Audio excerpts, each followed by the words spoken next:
ఆవేశమని గొప్పదని చెప్పడం కోసం దయచేసి ఏమనుకోవద్దు. మన ఎజెండా జేపీ గారు, అశోక్ గారు ఎంత పెద్ద కూర్చున్నాం కాబట్టి స్వరాజ్య ఉద్యమం పైన మన మాట. Right sir, right. అయితే డాక్టర్ బిఆర్ అంబేద్కర్ గారు హక్కుల కోసం భిక్షమెత్తొద్దు, పోరాడి సాధించుకోవాలి. అది సామాజిక పోరాటమా, శక్తివంతమైన పోరాటమా, బాహ్య పోరాటం అనే పదాల కన్నా ప్రజలను చైతన్యవంతులు చేసే పోరాటానికి ఈ స్వరాజ్య ఉద్యమం ఒక వేదిక అవుతుందని ఈ జిల్లా నుంచి ఆశిస్తున్నాం. ఈ ఉద్యమానికి మా దళితులు మీరు అనుకున్నట్టు ఈరోజు డబ్బులు ఇస్తే ప్రజలు అవేర్నెస్ అవుతారనే పదానికి చెల్లిచూటి ఇచ్చేసినట్టే. ఎందుకంటే ఈరోజు రాష్ట్రంలో జరుగుతున్న పరిణామాలు బట్టి.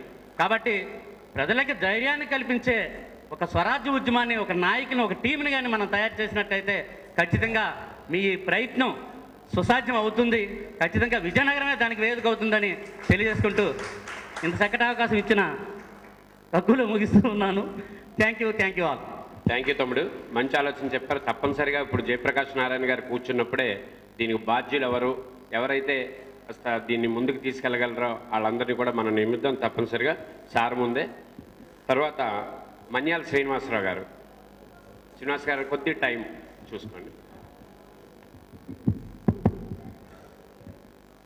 పెద్దలు, ఇండియా టుడేలో భారతదేశంలో 10 మంది నిజాయితీ పరుల్లో అశోక్ గజరాజ్ గారు ఒకరు అని ఒక వ్యాసం చదివిన తర్వాత ఆయన అంత గొప్ప వ్యక్తో మాకు బాగా తెలిసింది. అదేవిధంగా జయప్రకాష్ నారాయణ గురించి అందరికీ తెలిసింది. ఆయన గురించి ఆయన కలెక్టర్ జాబ్ విడిచిపెట్టి ప్రజా ఉద్యమాల్లో ఆయన పాల్గొనడం జరిగింది. అయితే ఇక్కడ స్వరాజ్య ఉద్యమం గురించి కొద్ది విషయాలు నేను మాట్లాడాలి. నాకు ఇచ్చిన టైం తక్కువైనప్పుడు కూడా కొద్దిగా నేను టైం తీసుకోక తప్పటం లేదు. ఎందుకంటే అవినీతి ఎంతగా ఈ దేశంలో ఆమాట కోసం ప్రపంచంలో పాతుకుపోయింది. దానికి ఉదాహరణగా ఒక చిన్న కథ చెప్పేస్తానండి. అదేంటంటే ఒక రాజుగారి దగ్గర భటుడు ఉండేవాడట. రాజుగారు ఒక సాయంత్రం అలా ఈవినింగ్ వాక్కి వెళ్ళినప్పుడు నది ఒడ్డున ఒక పెద్ద బిల్డింగ్ చూశాడట. ఈ బిల్డింగ్ ఎవరిదని రాజుగారు అడిగారట. అంటే మీ దగ్గర పనిచేసిన భటుడు సార్, మీ దగ్గర గుమ్మం దగ్గర కాపుడు ఉంటే ఆ భటుడు అంటే రాజుగారు ఆశ్చర్యపోయారట. భటుడికి ఇంత పెద్ద బిల్డింగా అని. వెంటనే పిలిచాడట. నీకు ఇంత బిల్డింగ్ ఎలాగొచ్చింది, ఎలా సంపాదించామంటే, రాజుగారు మీరు నన్ను శిక్షించానంటే ఒక విషయం చెప్తాను. నేను కాపలాగా మీ బిల్డింగ్ దగ్గర ఉండేటప్పుడు ప్రజలు మీ సందర్శనార్థం వచ్చినప్పుడు రాజుగారు నిద్రపోతున్నారు, ఆయన డిస్టర్బెన్స్ చేయకూడదు అనేవాడిని అని నన్ను బ్రతిమలాడేవారు. నిజానికి అప్పుడు మీరు తిరిగేసే ఉండేవారు, కానీ నేను అదికి అబద్ధం చెప్పేవాడిని. నాకు లంచం ఇచ్చారు, అప్పుడు నేను వచ్చి మీకు చెప్పేవాడిని. ఆ విధంగా నేను ఈ బిల్డింగ్ సంపాదించాను అన్నాడట. అంటే వెంటనే అతను ఆ ఉద్యోగం తీసి నీకు గంట కొట్టే ఉద్యోగం మాత్రమే అని ఆ ఉద్యోగం ఇచ్చాడట. ఇచ్చిన తర్వాత కొన్నాళ్ళు 6 నెలలు పోయిన తర్వాత రాజుగారు మళ్ళీ ఈవినింగ్ వాక్ వెళ్ళినప్పుడు ఇంకో బిల్డింగ్ చూశాడట పక్కనే. ఇదెవరిదంటే మీరు ఆ మధ్యన ఉద్యోగం తీసి ఇంకొక ఉద్యోగం ఇచ్చిన ఆ భటుడిదేనండి అన్నారట. అంటే ఇదేలా సాధ్యం అని చెప్పేసి మళ్ళీ ఆ భటుడిని పిలిచారు. నేను శిక్షించాను, నాకు నిజం చెప్పన్నారట. ఏమీ లేదండి, మీరు రాత్రి 10 నుంచి 1 గంట వరకు పెద్దరాణి గారి దగ్గర ఉంటారు, 1 గంట నుంచి 4 వరకు చిన్నరాణి గారి దగ్గర ఉంటారు. నేను ఇక్కడ గంట కొట్టే ఉద్యోగం అది కాబట్టి టైం అవ్వలేదని చెప్పి కొద్దిగా లేటుగా గంట కొట్టమని పెద్దరాణి గారి దగ్గర లంచం తీసుకునేవాడిని, తర్వాత చిన్నగా రాణి గారి దగ్గర లంచం తీసుకునేవాడిని. ఆ విధంగా వచ్చిన డబ్బులతో నేను బిల్డింగ్ కట్టాను అన్నాడట. ఈ గొప్ప చిత్రం వ్యక్తిలాగా ఉన్నాడు అని చెప్పేసి వీడికి ఇంకేం పని పట్టు అప్పచెప్పకుండా సింపుల్గా మన ఊరు నది ఉంది కదా, నది దగ్గర బుడగలు ఎన్ని బుడగలు వస్తాయో ఆ బుడగలను లెక్క పెట్టే ఉద్యోగానికి ఇస్తున్నాను అన్నాడట. అలాగే రాజుగారు తమ దయ అన్నాడట. మళ్ళీ 6 నెలలు పోయిన తర్వాత రాజుగారు మళ్ళీ ఈవినింగ్ వాక్ వెళ్ళేసి మరో బిల్డింగ్ ఉందట అక్కడ. ఏంటి ఈ బిల్డింగ్ ఎవరిదంటే ఆ భటుడిదేని అన్నారట. మళ్ళీ ఆయన పిలిచారట. నేను శిక్షించను, అసలు విషయం చెప్పన్నారట. ఏమీ లేదండి, మన రేవుకి పక్క రేవు నుంచి వాడలేక వస్తుంటాయి. అలాంటప్పుడు నేను ఏమనేవాడంటే రాజుగారు నాకు ఈ బుడగలు లెక్క పెట్టమని అన్నారు, ఏమాత్రం తేడా వస్తే నాకు శిక్ష వేస్తారు, మీ మీద చెప్పేస్తాను, అందుకే మీరు అంత దూరంగా ఉండి అనేవాడిని. కానీ వ్యాపారం టైం అయిపోతున్న కారణంగా మేము వచ్చేస్తానని బ్రతినాడితే లంచం తీసుకునేవాడిని. ఆ విధంగా ఈ బిల్డింగ్ కట్టాను అన్నాడట. అంటే అవినీతి పరుడికి ఎక్కడ ఉంచినా సరే అవినీతిగానే ఉంటాడు తప్ప నీతివంతుడిగా మారడు. ఇది ఫస్ట్ పాయింట్. రెండో పాయింట్ ఏంటంటే జయప్రకాష్ నారాయణ గారు ఒక స్వాప్నికుడు.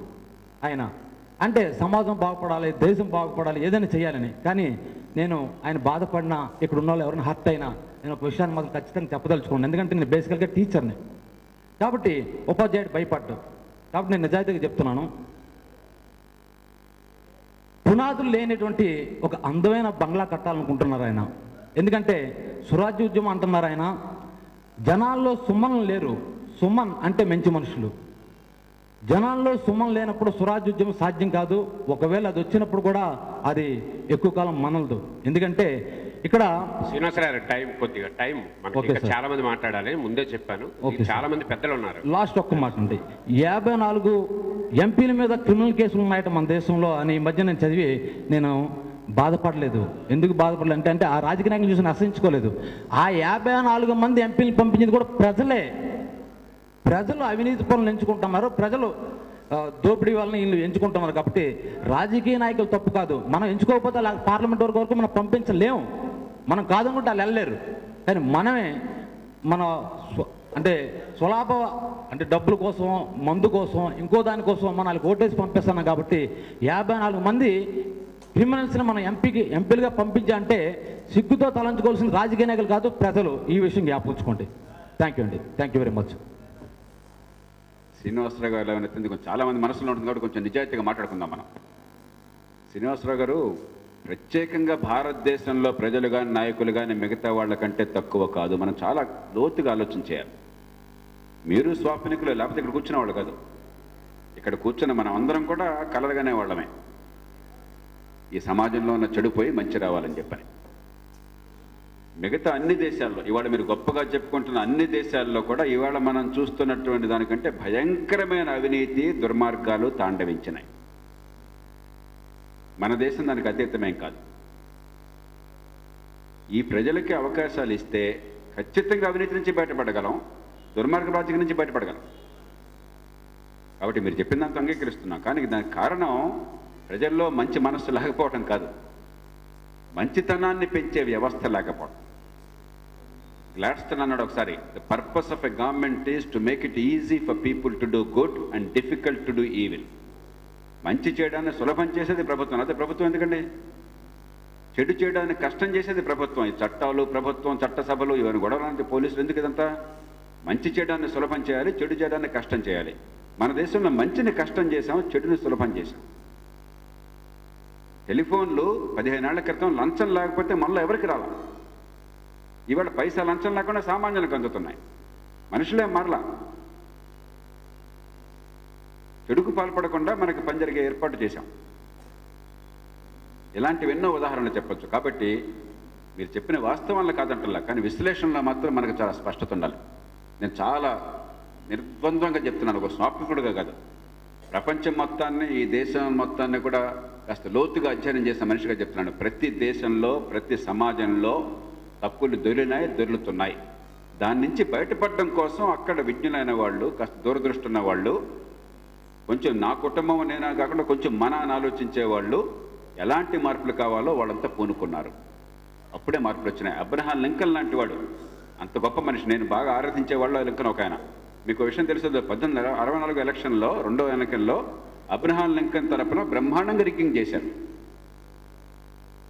బ్రహ్మాండంగా రిగ్గింగ్ చేశారు. అంత మాత్రం చేత అది చెడరుకోకూడదు.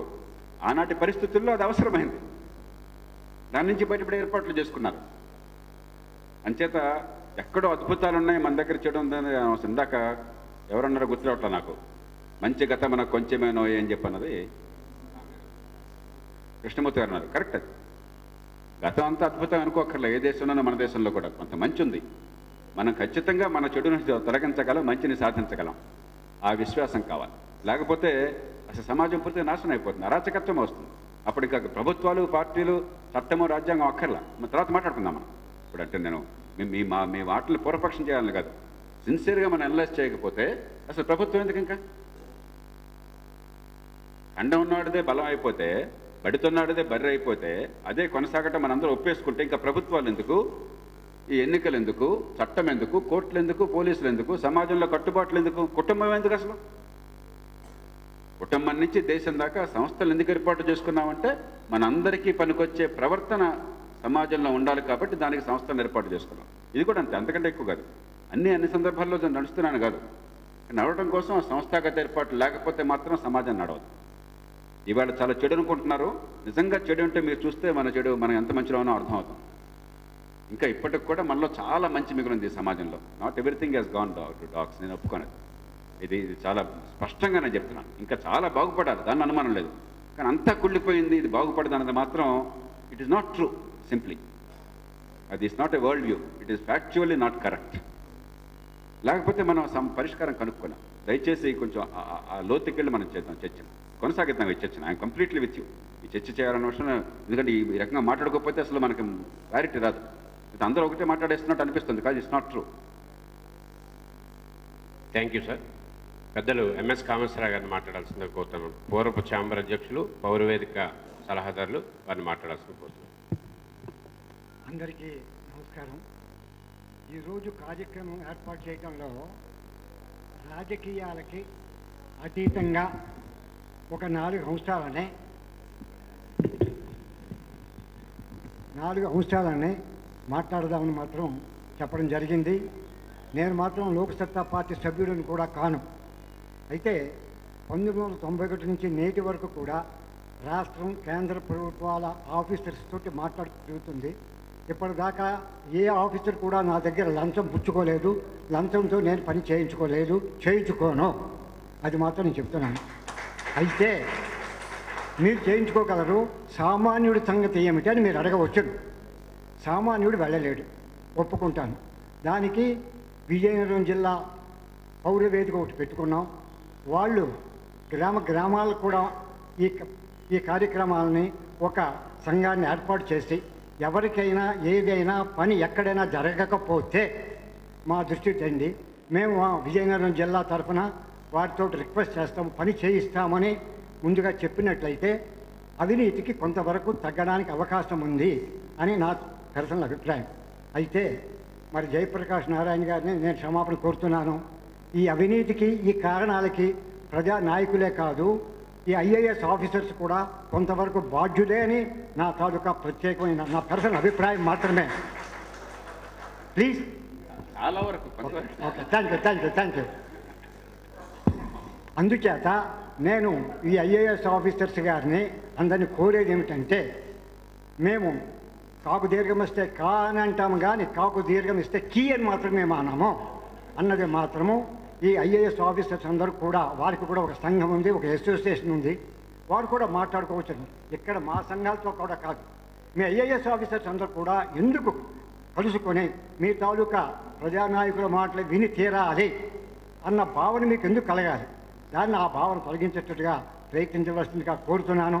ఏం చేద్దంటే పేపర్లో కూడా ఈ మధ్యని ఒక ఐఏఎస్ పాపం ఆమె ఎరుకొని పడ్డారని అది తొలికి పేపర్లో చూస్తుంటున్నాం. ఈ విషయంలో మరి జయప్రకాష్ నారాయణ గారు ఒక మంచి కార్యక్రమాన్ని ఇక్కడ ఏర్పాటు చేశారు.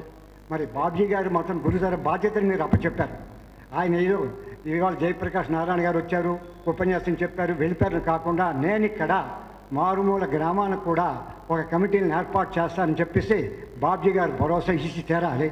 అప్పుడు లంచం అన్నది అవినీతిని మాత్రం తప్పకుండా పోతుందని మాత్రం నాకు పూర్తిగా విశ్వాసం ఉంది.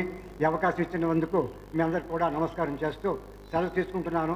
తప్పులు ఏమైనా ఉంటే మాత్రం నన్ను అన్యాయంగా తలంచవద్దని మాత్రం నేను కోరుతున్నాను. నా విషయం పూర్తిగా అశోక్ గజపతిరాజు గారికి మాత్రం బాగా తెలుసును. Thank you sir. కామేశ్వరరావు గారు, ఎంఎస్ కామేశ్వరరావు గారికి ధన్యవాదాలు. ముందును కూర్చున్న వాళ్ళే కాదు, వెనక చాలా మంది ఉన్నారు. ఉడత కాశీ గారు ఉన్నారు, వారు మాట్లాడాల్సిందిగా కోరుతున్నాను. చాలా సుదినం. ఒక ఐఏఎస్ ఆఫీసరు మంచి ఒక పార్టీ స్థాపించి ఒక మంచి దృక్పథంతో ఈరోజు ఇక్కడ సురాజ్యం అని మన రాజ్యాన్ని మన మంచి రాజ్యాన్ని మనకు స్థాపించుకోవాలని ఒక ఆలోచనతో ఈ రౌండ్ టేబుల్ కాన్ఫరెన్స్ పెట్టడం, అది ఫస్ట్గా విజయనగరం, ఇది ఈస్ట్ కోస్ట్ కాబట్టి శుభం జరుగుతుంది. తప్పకుండా ఆయనకి ఆ భగవంతుడు ఆ శక్తి స్వరూపును ఆయనకి శక్తి ఇచ్చి ఇంకా ఎక్కువగా చేస్తారని ఈ యొక్క ఆలోచన విధానం ఇది పార్టీకి అతీతంగా అని చెప్పారు. ఇది ఒక పార్టీ కాదు, అందరికీ ఆవేదన ఉంది. అసలు యాక్చువల్గా ఈ లోపం ఎక్కడంటే మనకు ఓటింగ్ రైట్లోనే ఓటు వేసేవాళ్ళు చాలా అసలు అందులో చదువుకున్న వాళ్ళు, విజ్ఞానవంతులు ఎవ్వరు కూడా ఇల్లు వేయడం లేదు. అది మన లోపం ఏంటో తెలీదు. ఆ ఓటు వేసే విధానం జపాన్లో కంట్రీలో ఎవరైతే ఓటు వేయకపోతే వాడి పనిష్మెంట్ ఉంది. ఆ విధానం ఇక్కడ వచ్చినప్పుడు తప్పకుండా అందరూ ఓటు వేస్తే ఈ సుపరిపాలన రావడానికి కూడా ఒక ఆలోచన కలుగుతుంది. ఏంటి ఓటు వేయకే కొంత అది ఓట్ బ్యాంక్ అని పెట్టుకొని వాళ్ళు ఖర్చు పెట్టి తీసుకుంటున్నారు. కాబట్టి మనలో మార్పు వచ్చి సమాజానికి ఈ లంచగొండితనాన్ని కూడా మటుకు చాలా ఈ ఈ కొన్ని వేల కోట్ల స్కామ్స్, ఒకటి కాదు రూపాయి కాదు.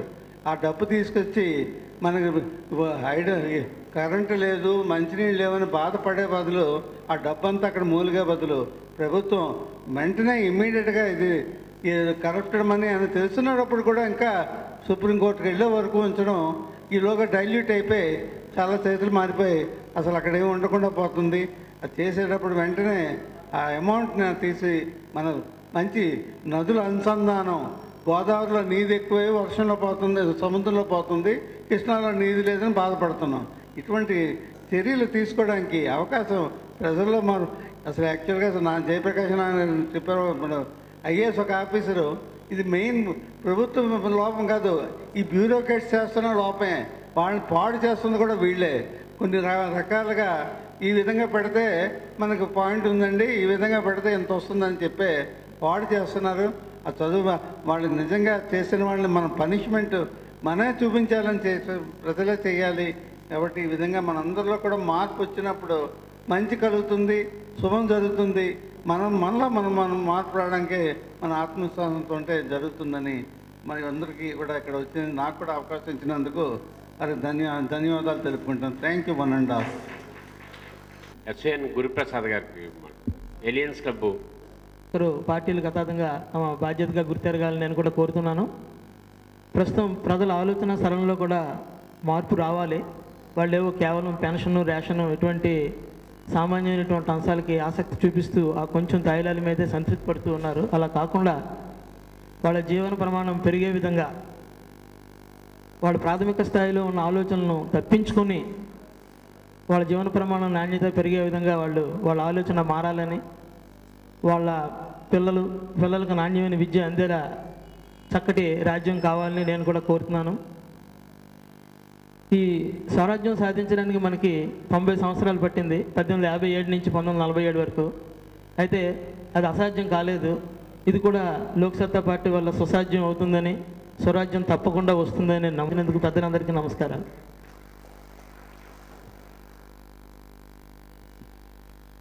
పెద్దలు క్విట్ ఇండియా ఉద్యమంలో పాల్గొని స్వతంత్ర ఉద్యమంలో కీలక పాత్ర పోషించినటువంటి పివి సుబ్బారావు గారు మాట్లాడతారు. ఒకసారి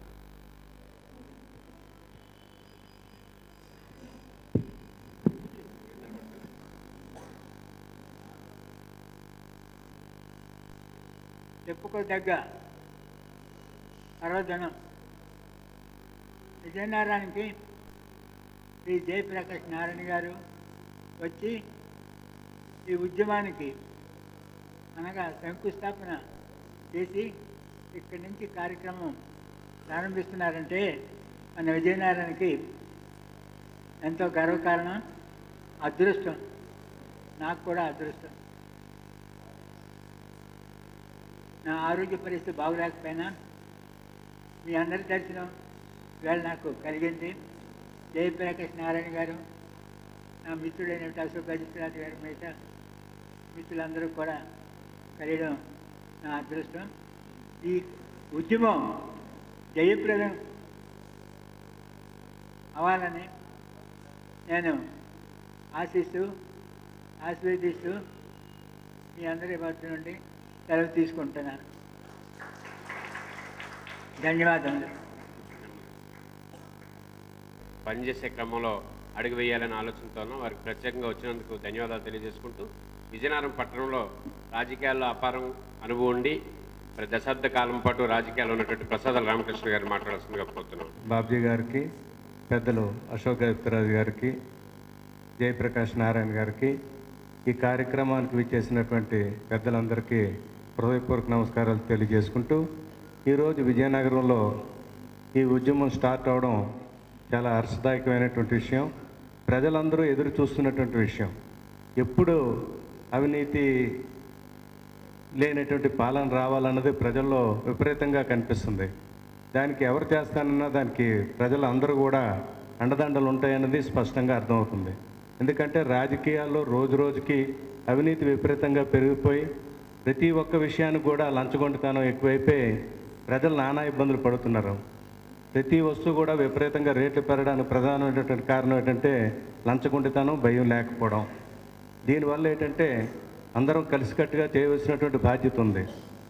ప్రధానంగా మీరు ఇందాక ఒక మాట చెప్పారు, ఎక్కడికక్కడ ఏ ఏరియాకా ఏరియా డెవలప్ చేసుకునేటట్టు అదొక పద్ధతి పెట్టేటట్టు అయితే చాలా వరకు అవినీతి 100కి 90 వంతులు తగ్గిపోద్ది అనేది నా తాలూకు వ్యక్తిగత అభిప్రాయం.